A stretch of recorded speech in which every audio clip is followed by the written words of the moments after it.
Bonjour à tous et bienvenue à cette nouvelle édition de la revue de la presse camerounaise que nous débutons ce matin avec le quotidien à capitaux publics, ça c'est Cameroun Tribune, qui à sa grande une nous présente les attentes du Parlement au sujet du budget 2025.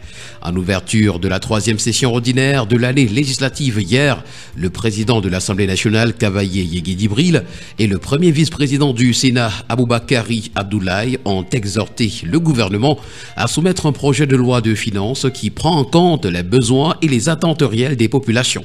L'accès à l'eau potable et à l'électricité, la sécurité, l'éducation, la lutte contre la vie chère, l'amélioration de la qualité des infrastructures, le soutien aux agriculteurs et une bonne organisation de la présidentielle de 2025 sont quelques points soulevés ce matin des pages 6 à 7 par le quotidien à capitaux publics Cameroun Tribune. Le quotidien L'Info à chaud pour sa part ce matin revient sur le discours d'ouverture de la troisième session ordinaire de l'Assemblée nationale pour l'année 2024 et nous fait savoir que Cavaillé Yégué-Dibril a ignoré les morts de la falaise de Santchouchan. C'est l'information ce matin à retrouver à la page 6. Nous poursuivons le périple de ce jour avec le quotidien Mutation qui a sa grande une parle de budget d'investissement public. On n'y arrive pas, martèle pour nous ce matin le journal. Le BIP 2024 exécuté à moins de 45% alors que les financements sont disponibles et les besoins de développement des territoires demeurent criards. C'est l'information à retrouver en page 9. En page 6, catastrophe naturelle, le quotidien Mutation nous renseigne également que Cavaillé a ignoré les victimes. Et puis Yaoundé International Business School triomphe à 1000 nouveaux étudiants. Nous poursuivons la revue de la presse ce matin avec le quotidien bleu d'Amalmana, le jour qui parle de santé. 2 cas de choléra confirmés au Cameroun, nous renseigne le journal. Ces prélèvements positifs concernent les districts de santé de Marois 2e et 3e. La riposte est en cours selon le délégué régional de la santé publique de l'Esrem Nord. Session parlementaire, le discours de Cavaillé Yégué divise les parlementaires. Le président de l'Assemblée nationale a présenté les enjeux de cette session consacrée au vote du budget de l'exercice 2025 hier, 12 novembre 2024, lors de la cérémonie d'ouverture. Également à lire dans les colonnes du quotidien bleu d'Amanmana, éliminatoire à Cannes 2025, la Namibie reçoit le Cameroun ce jour. Avec le quotidien L'économie, on parle de caisse de dépôt et consignation. La BEA crée un groupe de travail pléthorique. Un décret du Premier ministre règle pourtant toutes les questions relatives au fonctionnement pour ce qui est du Cameroun, nous renseigne en page 3 le quotidien. Et puis s'agissant de la route Batienga, Toui, Yoko, Lena, Tibati, Ngaoundéré, c'est 107,3 milliards de francs CFA pour les travaux de la deuxième phase. Toutes ces informations ainsi que bien d'autres, vous les aurez ce matin en parcourant les colonnes du quotidien L'économie. Avec la voix du consommateur, ce matin, on parle de hausse du prix du kilowatt. Des abonnés manifestent ce 14 novembre. La FOCACO et le COC disent non à la hausse du prix du kilowatt-heure d'électricité. Pour faire entendre leur voix, ils envisagent de faire un sitting de protestation pacifique à l'esplanade de l'agence Eneo Koumassi à Douala le 14 novembre prochain. Depuis le 1er novembre dernier, un ajustement a fait passer à la hausse le prix du kilowatt de 50 à 79 francs CFA chez de nombreux détenteurs des compteurs prépayés. Fiscalité locale également, le ministre des Finances tacle la mairie de Douala. Et puis alerte, flambée des prix du poulet et des œufs. Avec la tribune des communautés, le journal Intégration, on donne la parole à Faustin Akange Touadéra qui dit, je cite, « Les pays amis vont défendre les populations de la RCA ». Et puis 42e anniversaire de l'accession de Paul Biya à la magistrature suprême. Amadou Aïdjo est présenté comme l'oublié de la fête ce matin à la grande une du journal Intégration. Le quotidien d'information républicaine, le drapeau ce matin s'intéresse à la lutte anti-paludisme.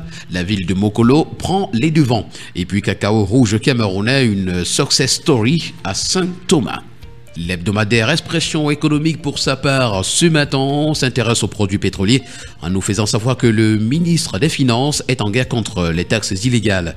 Dans une correspondance datée du 11 novembre 2024, Louis-Paul Motazé, ministre des Finances, a saisi son homologue du Mines-de-Vel, Georges Elanga Obam, pour demander l'application de la législation fiscale concernant les redevances illégales imposées par la communauté urbaine de Douala. C'est l'information qui fait la grande une ce matin.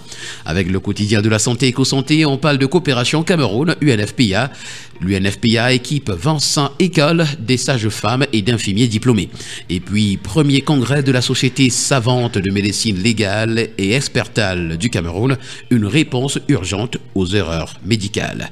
S'agissant également des risques accrus de glissement de terrain au Cameroun, l'ONAC émet des alertes. D'après le quotidien éco-santé ce matin, l'Observatoire national sur les changements climatiques du Cameroun a récemment publié son dernier bulletin d'alerte mettant en lumière les risques croissants de glissement de terrain dans plusieurs départements, notamment ceux de l'Ouest et du Nord-Ouest. Une attention particulière est portée sur les zones déjà touchées par les catastrophes naturelles. C'est une information ce matin à retrouver en parcourant la page 4 du journal. Le tri-hebdomadaire L'étudiant qui parle d'éboulement à la falaise de Tchang nous en présente l'avalanche des solutions universitaires. Après le double éboulement mortel survenu à la falaise de Tchang, c'était le 5 novembre 2024, le recteur de l'université de Tchang mobilise des experts pluridisciplinaires pour examiner la situation en profondeur et faire des recommandations qui seront publiées dans un livre d'or. C'est une information à retrouver ce matin à la page 3. Pour le quotidien ce matin, on parle de développement urbain et c'est Paul Biya qui tient sa promesse envers Marois. Leader Presse également à Kiosque ce matin, on parle d'acharnement contre Clément Atangana et nous fait savoir que Equinox TV est dans la délation. Le premier journal national d'information régionale, Ouest Eco, pour sa part, ce matin, nous fait savoir que le maire Nian Cyril, élu SDF, a finalement rejoint le parti au pouvoir, le bulldozer, désormais sous le pavillon de Gouchingue. C'est l'information qui fait la grande une ce matin. Également à retrouver en petite une, Joseph Kamga Dicha, ancien lion indomptable, de s'exprimer. Un effectif de 35 joueurs est pléthorique pour Unisport. Et s'agissant des drames à répétition sur la falaise de Tchang, l'exorcisme des chefs traditionnels et autres religieux n'ont eu aucun effet. Nous continuons ce matin avec le quotidien bleu d'Aman Mana. Ça, c'est Le Jour qui revient avec l'affaire Martinez-Zogo à sa grande une, en nous présentant le cri de colère des avocats de la défense. Les 17 exceptions soulevées par les avocats de Jean-Pierre Amougou Belinga et Merci Meko ont été rejetées. La modification de l'ordonnance de renvoi pour requalifier les faits suscite une nouvelle controverse. Certains avocats parlent d'un scandale judiciaire.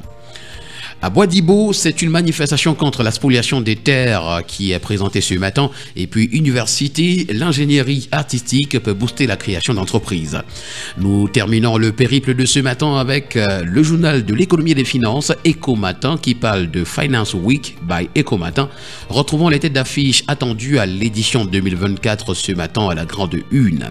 Et puis, grande distribution, un héritier de la famille Fadil en négociation pour racheter Bao au français Casino. Voilà qui met un terme à cette sortie de la revue de la presse camerounaise. Merci à vous, mesdames et messieurs, d'avoir été à l'écoute ce matin, comme tous les autres matins d'ailleurs. Nous serons encore là demain, s'il plaît à Dieu. D'ici là, portez-vous bien. Agréable journée à tous.